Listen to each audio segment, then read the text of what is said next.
podcast is up next. Stay with us.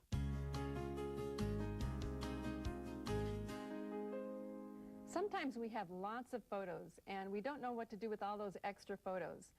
So let me show you how to use blend modes to fit a lot more photos onto a scrapbook page. Open a digital page that would work very well as a background, and in this case I just scanned an old piece of folded paper. Then select the Move tool and open the photos you want to use.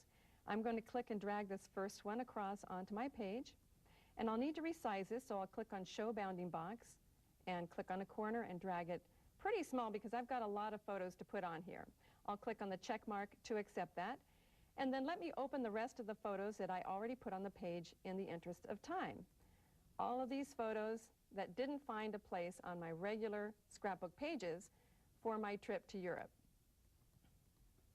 So how do we make these photos blend together and look really good on our page?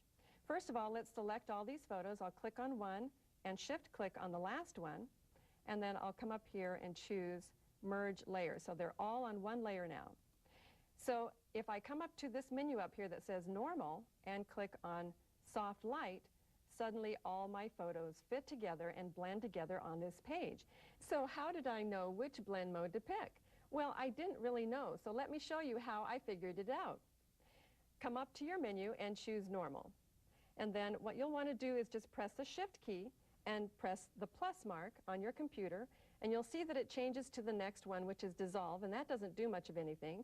But if you keep going, you'll get Darken and then Multiply, and each one, it'll just toggle through the ones that you have. Now you can also go backwards, so I could press the minus key if I wanted to go backwards if I saw something that was interesting. But let's keep going forward, and I went forward until I came down to Linear Dodge, Lighter Color, Overlay, Soft Light. Now that looks good because I want it just to be kind of screened back. And that's how I decided which one to pick. Now let me go through here and show you what I did with the rest of this layout. I went ahead and put a mat here, and then I put my title and the date, and I put this other little round thing that I got from a photo from Germany.